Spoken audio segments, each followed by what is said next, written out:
Quem é o marido da mulher viúva de 2 Reis, capítulo 4? Qual é o seu nome? É sobre este assunto que estaremos tratando neste vídeo. Você está no canal PR Elias Soares Oficial. Seja muito bem-vindo. Eu quero convidar você a compartilhar os nossos vídeos, dar o seu like, se inscrever e nos seguir nas redes sociais. Bom, a partir deste instante estaremos fazendo a leitura do texto de 2 Reis, capítulo 4. E vamos, a partir de uma reflexão dentro do texto bíblico, e é claro que com o auxílio de outros materiais de autores de renome, chegar a um denominador comum acerca do nome ou de quem realmente é o marido da mulher viúva que aparece no segundo livro dos Reis, capítulo 4. Vem comigo. E uma mulher das mulheres dos filhos dos profetas clamou a Eliseu dizendo: meu marido, teu servo, morreu, e tu sabes que o teu servo temia ao Senhor. E veio o credor a levar-me os meus 2 filhos para serem servos. Pois bem, nós estamos aqui nos deparando com um texto bastante interessante. Em primeiro lugar, vale destacar que esta mulher ela é descrita não pelo seu próprio nome. Portanto, estamos aqui diante de uma mulher anônima, porque ela é descrita como uma mulher. Neste caso, nós temos aqui um artigo indefinido. Veja que a situação de uma mulher na época do Antigo Testamento, nas culturas antigas, culturas orientais, não era fácil. A mulher, geralmente, ela não era conhecida pelo seu nome, mas às vezes pelo nome do marido. Ou se citava o nome da mulher, em seguida também citava o nome do marido com a qual ela estava ligada.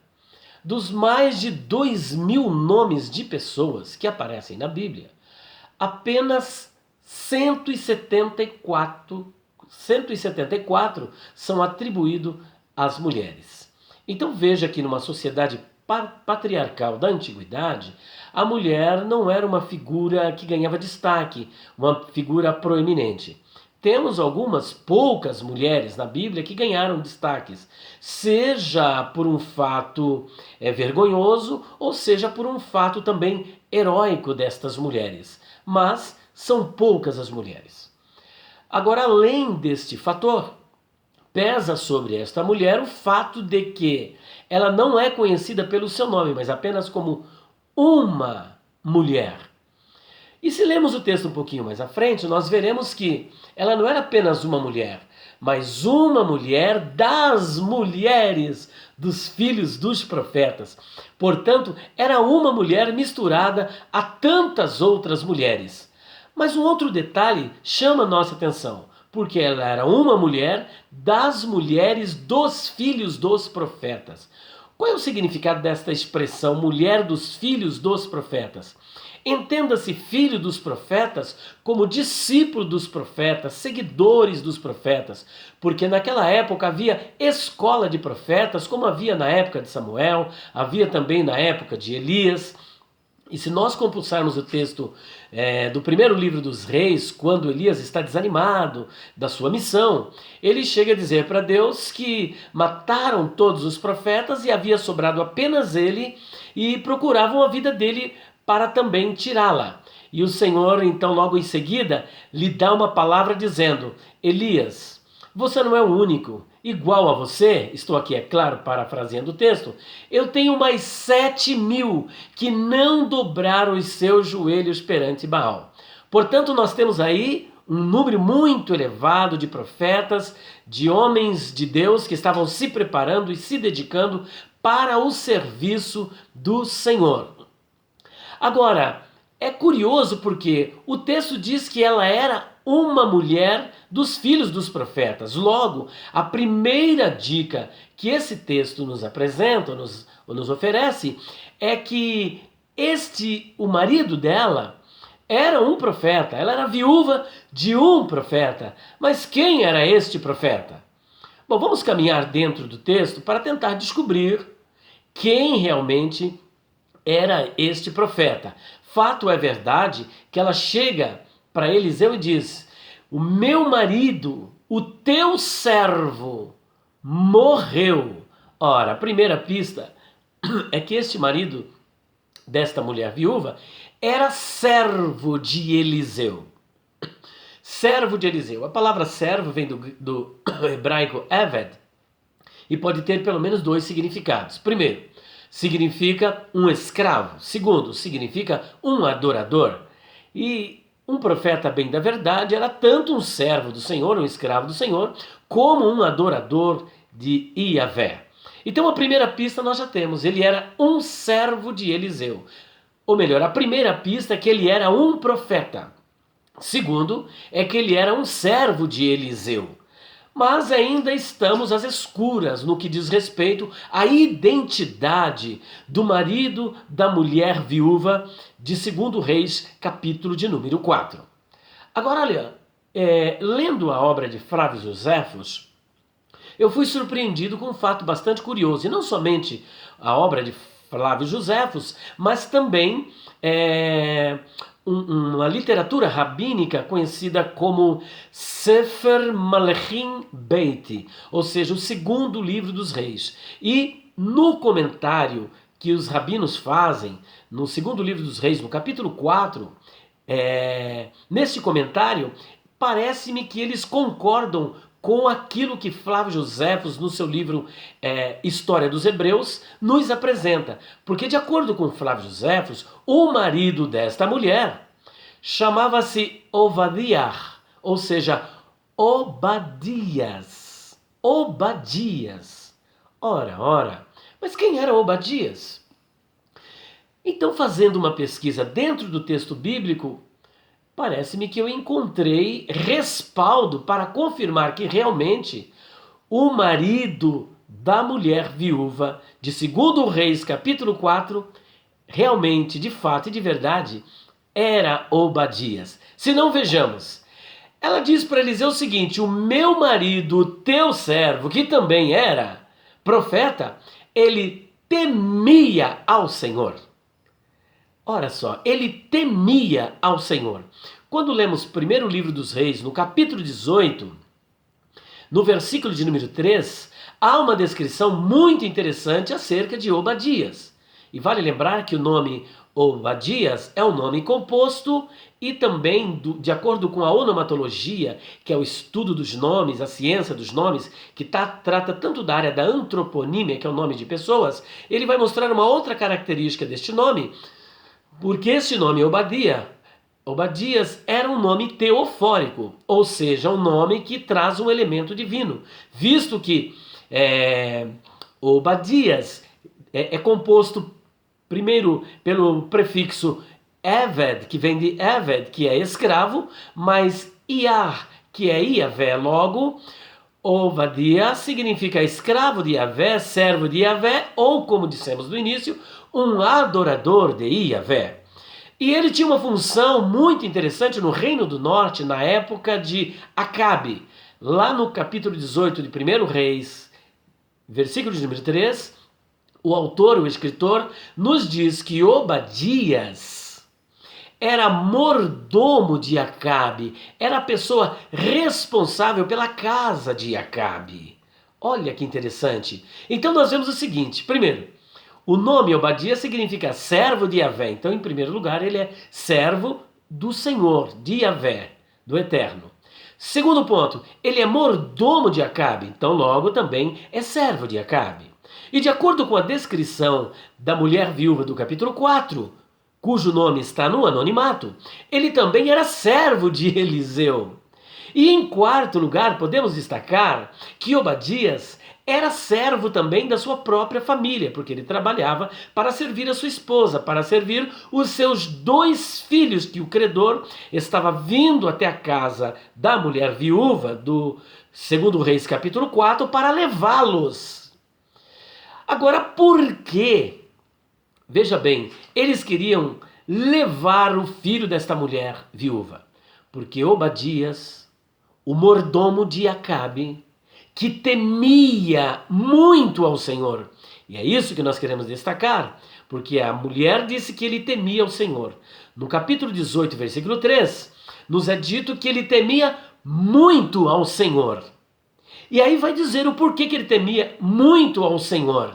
E eu quero primeiro relatar o seguinte, que ele temia muito ao Senhor de acordo com o texto, porque na época em que a Jezabel começou a perseguir os profetas do Senhor, o que fez Obadias?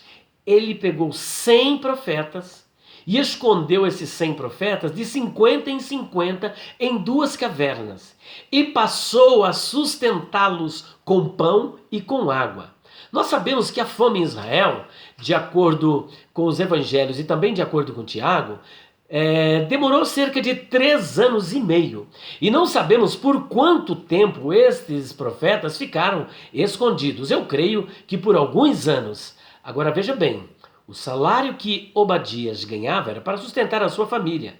Mas só que agora ele ocultamente, arriscando a sua própria vida, porque se porventura Jezabel ou mesmo Acabe viessem a saber que Obadias estava escondendo os profetas para que não fossem mortos e ainda os sustentando com pão e água, certamente, não somente ele, mas toda a sua família seriam mortos, porque nós estamos falando aqui de um reino decaído, de reis que faziam o que era mal aos olhos do Senhor, reis que haviam mergulhado Israel numa profunda idolatria, estavam adorando a Baal e Azerote, ou Astarote, eram 850 profetas no total, e falsos profetas, havia portanto um verdadeiro panteão de deuses dentro de Israel, o culto a Baal era algo assim espantoso, portanto estamos falando aí de pessoas que estavam dispostas a matar, como Jezabel fez com Nabote, levantando sobre ele um falso testemunho e matando-o apedrejado para Acabe poder ficar com a sua vinha. Então veja que se eles descobrissem esse feito de Obadias, com certeza eles seriam mortos, como já dissemos. Agora, como é então que Obadias estava sustentando estes 100 profetas? Ele estava sustentando através de um credor. Havia um credor. Nós não conseguimos ver isso na Bíblia, mas os livros dos sábios do rabinismo, os livros nesses midrashim e nas literaturas rabínicas, as quais compulsamos, tanto Flávio Josefo como essas outras literaturas, nos dão pista de que Obadias tomou dinheiro emprestado de um credor. E quem era esse credor? De acordo com esses rabinos, o credor chamava-se Jorão, que era um dos filhos de Acabe e que emprestava dinheiro com juros muito altos. Mas Obadias não tinha outra alternativa, a não ser tomar esse dinheiro emprestado para ir pagando aos poucos, a fim de que os profetas não morressem pelas mãos de Jezabel. Só que um fato inesperado aconteceu. Obadias morreu antes. E morrendo, ele deixou a dívida para a viúva. E naquela época, de acordo com a Torá, de acordo com as leis da época, quando o marido morresse, deixando uma dívida impagável para as condições financeiras da sua mulher, o que é que o credor tinha direito de fazer? Ir até a sua casa e pegar os filhos e levá-los como escravo, a fim de que eles trabalhassem até que a dívida fosse paga. Agora veja o desespero desta mulher. Já havia perdido o marido, um homem piedoso, um homem da escola de profetas, um homem que era filho dos profetas, um homem que era discípulo de profeta, que estava se preparando para o ministério, um homem que tinha um nome a ser zelado e um nome para que se projetasse dentro da sociedade, porque naquela época não ter um nome era sinal de não existir. E assim também era a situação daquela mulher que não era conhecido pelo seu nome. E se a família não tivesse um nome para dar continuidade à sua existência, à sua linhagem, era algo muito terrível, humilhante para esta família. Então ela já havia perdido o marido e agora estava prestes a perder os seus 2 filhos. E a aflição dela não era somente por isso. É porque se esses filhos fossem para a casa de Jorão, que agora estava reinando, e que era da mesma índole do pai e da mãe, de um reino pervertido, desviado dos propósitos da vontade do Senhor, ela tinha certeza que ele não iria cumprir a lei que era imposta para os hebreus do ano da remissão. Porque entre os hebreus acontecia o seguinte, que eles trabalhavam 6 anos como escravos, e no 7º ano era o ano da alforria, onde todos os senhores tinham que liberar os seus escravos. Mas conhecendo os princípios, conhecendo a moral deste reino, que era uma moral decaída, ela tinha certeza que esses filhos não voltariam e perderiam também o temor do Senhor e seriam mergulhados numa profunda idolatria e num profundo pecado. Portanto, esta mulher está desesperada e por isso ela clama ao Senhor dizendo: meu marido, teu servo, morreu e tu sabes que ele temia ao Senhor. Portanto, o meu marido, quem era o marido desta mulher? Obadias. Lá em 2 Reis capítulo 4, versículo 1 e 2, é dito que ele temia ao Senhor. Em 1 Reis capítulo 18, versículo 3, o escritor diz que ele temia muito ao Senhor.